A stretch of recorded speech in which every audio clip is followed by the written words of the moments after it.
بسم اللہ الرحمن الرحیم۔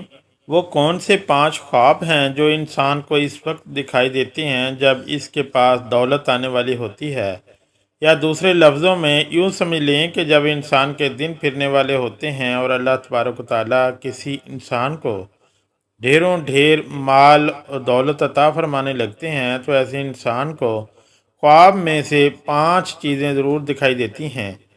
یہ بھی بتائیں گے، لیکن اس سے پہلے حضرت علی رضی اللہ تعالیٰ عنہ کے بتائے ہوئے ایسے 5 کام بھی بیان کریں گے کہ جن کو کرنے والے لوگ چند ہی دن میں خوشحال ہو جاتے ہیں اور دیکھتے ہی دیکھتے امیر ترین ہوتے جاتے ہیں۔ محترم ناظرین، انسان اپنی زندگی میں جو کام پسند کرتا ہے اسے بڑے شوق سے سر انجام دیتا ہے، جو کام پسند کرتا ہے اسے بڑی ہی دلچسپی سے انجام دیتا ہے، لیکن کئی کام ایسے بھی ہوتے ہیں جو انسان کو زوال کی طرف لے جاتے ہیں، جبکہ کچھ ایسے کام بھی ہوتے ہیں جو انسان کو عروج کی طرف لے جاتے ہیں۔ کچھ کام ایسے ہوتے ہیں جو انسان کو نیکیوں کی طرف لے جاتے ہیں۔ کچھ کام ایسے ہوتے ہیں جو انسان کو آسانیوں کی طرف لے جاتے ہیں۔ حضرت سیدنا شیر خدا علی المرتضیٰ رضی اللہ تعالی عنہ ایک روز اللہ کے بندوں کو درس اخلاق دے رہے تھے، نبی صلی اللہ علیہ وسلم کا پیغام سنا رہے تھے، وعظ و نصیحت کر رہے تھے، خوبصورت زندگی گزارنے کے طور طریقے بتا رہے تھے۔ آپ رضی اللہ تعالیٰ عنہ نے فرمایا، میں نے بکاریوں کو بادشاہ بنتے دیکھا، میں نے بکاریوں کو امیر ترین عمرہ بنتے دیکھا ہے، ایسے امیر جو صرف دنیا کے امیر ہی نہیں بلکہ میں نے دونوں جہانوں کے امیر بنتے دیکھا ہے۔ انہوں نے دنیا بھی حاصل کی، انہوں نے آخرت بھی حاصل کی۔ جب میں نے ان سے دونوں جہانوں کی ترقی کی وجہ پوچھی کہ تم بکاریوں سے بادشاہ کیسے بنے اور اتنے امیر کیسے ہو گئے، تو انہوں نے کہا کہ ہم 5 عمل کیا کرتے تھے۔ ہم نے 5 عمل ایسے کیے جو کہ ہم آج بھی کر رہے ہیں اور مرتے دم تک کریں گے۔ ان 5 کاموں نے ہمیں بیکاریوں سے بادشاہ بنا دیا۔ حضرت علی رضی اللہ تعالیٰ عنہ کہتے ہیں کہ میں نے پوچھا کہ ہمیں بھی بتاؤ وہ 5 عمل کون کون سے ہیں، تو انہوں نے یہ 5 کام بتائے۔ محترم ناظرین، 5 کام ضرور کرنا اگر تم دنیا و آخرت کے امیر ترین بننا چاہتے ہو، صرف دنیا کے ہی نہیں اگلے جہانوں کے بھی، یعنی دونوں جہانوں کے اگر تم امیر بننا چاہتے ہو تو یہ 5 کام زندگی میں ضرور کر لینا۔ نمبر 1، فرمایا، ایک تو ہم پرندوں کو دانہ ڈالا کرتے تھے۔ حضور صلی اللہ علیہ وسلم نے فرمایا، جس گھر میں پرندوں کو کھانا ملتا ہو، دانہ ملتا ہو، یعنی رزق ملتا ہو، تو وہ گھر بھی غریب نہیں ہو سکتا۔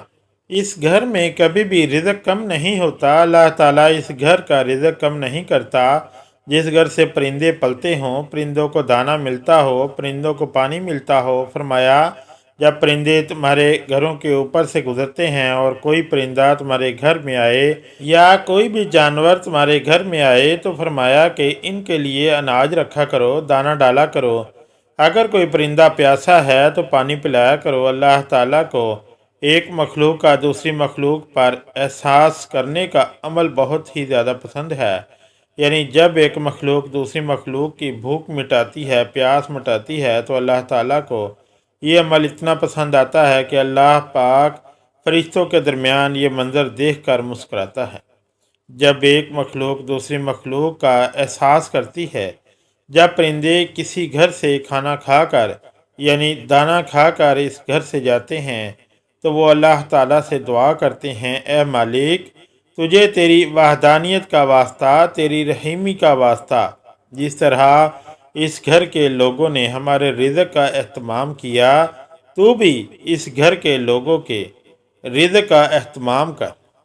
تو یوں اللہ تبارک و تعالیٰ اپنی برکت کے تمام دروازے اس گھر کی طرف کر دیتا ہے جس گھر میں پرندوں کو کھانا ملتا ہے، جانوروں کو کھانا ملتا ہے۔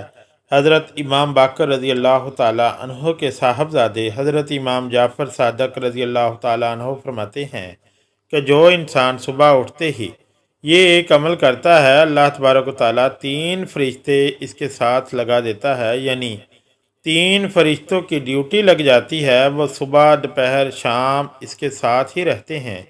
پہلا فرشتہ اس انسان کی عزت بڑھانے کے اسباب پیدا کرتا ہے، دوسرا فرشتہ اس کا رزق بڑھانے کے لیے اسباب پیدا کرتا ہے، جبکہ تیسرا فرشتہ اسے مصیبتوں سے بچانے کے لیے اسباب پیدا کرتا ہے۔ پوچھا گیا کہ حضرت آخر وہ نیک عمل ہے کون سا، اتنا فائدہ مند عمل ہے کون سا؟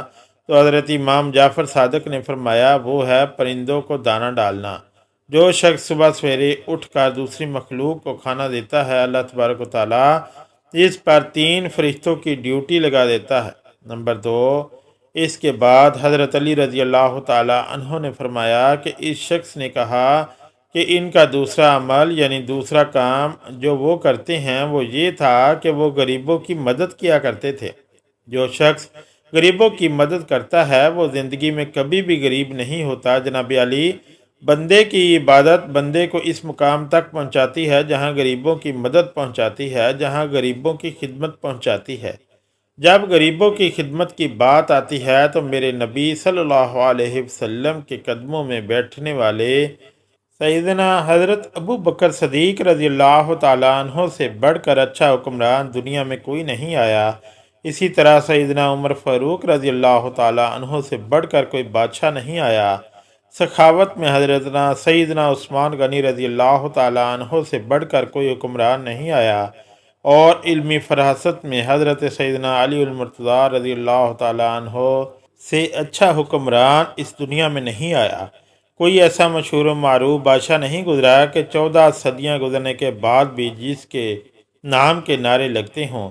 تو غریبوں کی مدد کی جب بات آتی ہے تو کندھے پہ بوریاں لاد لاد کے لے جاتے ہیں اور غریبوں کی مدد کیا کرتے تھے، غریبوں کو کھانا کھلایا کرتے تھے۔ ایک بدو تھا جس کی بیوی حاملہ تھی، بچے کی پیدائش کا وقت قریب تھا، جبکہ گھر میں 1 روپیہ بھی نہیں تھا۔ اب یہ لوگ پریشان تھے کہ پیسہ ایک بھی نہیں ہے، جبکہ بچے کی پیدائش کا وقت قریب ہے۔ وہ ہمسایوں کے پاس گئے کہ مجھے کچھ قرض دے دو، انہوں نے کچھ نہ دیا۔ تو بدو کے ذہن میں ایک ترکیب آئی کہ کیوں نہ مدینے میں چلا جاؤں، حضرت سیدنا عمر فاروق کے پاس چلا جاؤں، ان کے سامنے جا کر فریاد کروں، عرض کروں، وہ میری ضرور مدد کریں گے۔ یہ بدو اپنی حاملہ بیوی کو لے کر مدینے کی طرف جا رہا تھا۔ چلتے چلتے جیسے ہی مدینے کی سرزمین پر قدم رکھا، شام ہو گئی، رات ڈھلنے لگی، بچے کی پیدائش کا وقت قریب تھا۔ اس نے بیوی کو کہا کہ کیوں نہ ہم یہیں خیمہ لگا کر رات بسر کر لیتے ہیں، صبح ہوتے ہی عمر رضی اللہ تعالیٰ عنہ کے پاس چلے جائیں گے۔ رات یہ لوگ وہاں ٹھہرے۔ رات کا دوسرا پہر جب آیا تو بیوی درد سے چیخنے لگی۔ بچے کی پیدائش کا وقت قریب ہے اور یہ بیوی کو حوصلے دے رہا ہے، ابھی فجر ہونے والی ہے، چلتے ہیں عمر کے پاس، اپنا مسئلہ حل کرواتے ہیں۔ حضرت سیدنا عمر فاروق رضی اللہ تعالیٰ عنہ کی عادت تھی کہ آپ رات کے دوسرے پہر مدینے کی گلیوں میں گشت کیا کرتے تھے۔ آپ فرمایا کرتے تھے کہ میری حکمرانی میں اگر کوئی کتا بھی پیاسا مر گیا تو حساب عمر کو دینا پڑے گا۔ اس رات بھی حضرت عمر مدینے کی گلیوں میں گشت فرما رہے تھے۔ آپ نے دور سے دیکھا کہ خیمے میں آگ جل رہی ہے۔ آپ نے غلام کو بھیجا کہ جا کے دیکھو وہ کون بیٹھا ہے، رات کے اس پہر کوئی مسافر تو نہیں ہے۔ غلام اس شخص کے پاس گیا، اس نے کہا کہ میری بیوی حاملہ ہے، مجھے مدد کی اشد ضرورت ہے۔ غلام نے واپس آ کر حضرت عمر کو ساری بات بتائی۔ اللہ اکبر! حضرت سیدنا عمر فاروق دوڑ کر گئے، اپنی بیوی کو اٹھایا، کہا اٹھو، اگر تجھے ثواب مل رہا ہو تو لینا چاہو گی، اگر تمہیں نیکیاں مل رہی ہوں تو لینا چاہو گی؟ کہا کیوں نہیں حضرت؟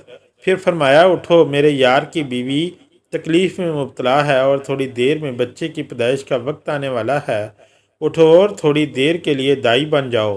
اس نے ضرورت کا سارا سامان اٹھایا اور سیدنا عمر فاروق سے کہنے لگی کہ آپ تھوڑی سی لکڑیاں کندھے پر اٹھا لیں۔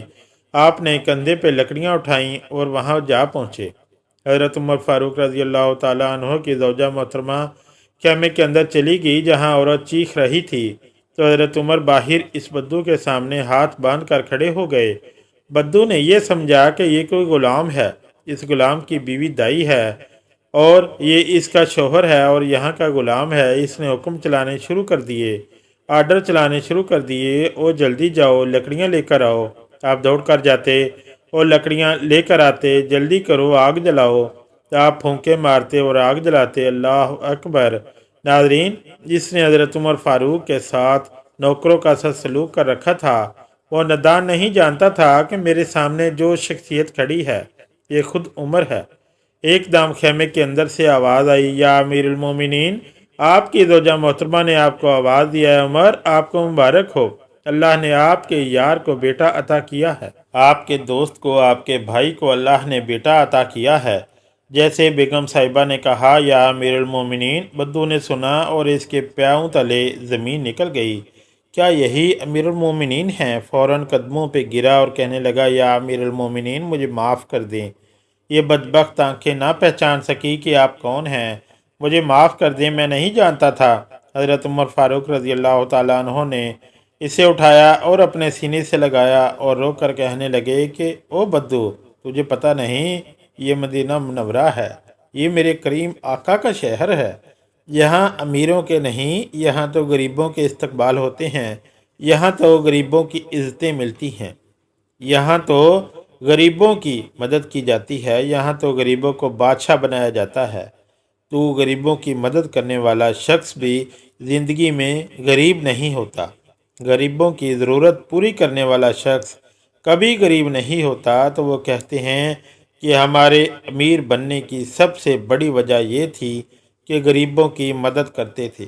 تیسرا کام جو حضرت علی رضی اللہ تعالیٰ عنہ نے فرمایا کہ وہ اپنی اولاد کو حلال کا لقمہ کھلایا کرتے تھے۔ چوتھا کام والدین کی خدمت کیا کرتے تھے، اور پانچواں کام نماز میں سستی نہیں کیا کرتے تھے۔ ان لوگوں نے کہا کہ ہم نے آج بھی ان 5 باتوں کا دامن مضبوطی سے پکڑا ہوا ہے، اس لیے ہم آج بھی دن بدن بلندی کی طرف جا رہے ہیں۔ ہم نے صرف دنیا میں ہی ترقی نہیں کی بلکہ ہم آخرت کے لیے بھی یہ کام کر رہے ہیں۔ محترم ناظرین، یہ وہ 5 کام ہیں کہ جن کو کرنے والے کبھی غریب نہیں رہتے اور روز بروز امیر سے امیر تر ہوتے چلے جاتے ہیں۔ آئیے اب جانتے ہیں کہ جب کسی شخص کے ہاتھ میں بے انتہا دولت آنے والی ہو تو اسے خواب میں کون کون سی 5 چیزیں نظر آتی ہیں۔ محترم ناظرین، خوابوں کی تعبیر بتانے والے بزرگ بتاتے ہیں کہ اگر کوئی شخص خواب میں پہاڑ دیکھتا ہے یا خود کو پہاڑ پر چڑھتے ہوئے دیکھتا ہے تو اس کا مطلب ہے کہ اسے دولت، شہرت اور بلندیاں ملنے والی ہیں۔ نمبر 2، اگر کوئی شخص خواب میں مچھلی دیکھتا ہے یا خود کو مچھلی کھاتے ہوئے دیکھتا ہے تو اس کا بھی یہی مطلب ہے۔ نمبر 3، اس طرح خواب میں تخت دیکھنا یا خود کو تخت پر بیٹھے ہوئے دیکھنا۔ نمبر 4، گھوڑا دیکھنا یا گھوڑے کی سواری کرنا۔ اور نمبر 5، خواب میں اونٹ دیکھنا یا اونٹ کی سواری کرنا۔ تو ان سب خوابوں کی تعبیر یہی ہے کہ بہت جلد اللہ تبارک و تعالیٰ اسے بے شمار دولت سے نوازنے والا ہے۔ اللہ رب العزت سے دعا ہے کہ مالک ہمیں بھی ان 5 کاموں پر عمل کرنے کی توفیق عطا فرمائے اور اپنے ان بندوں کی فہرست پہ شامل فرمائے جن پر اللہ کا انعام ہوا۔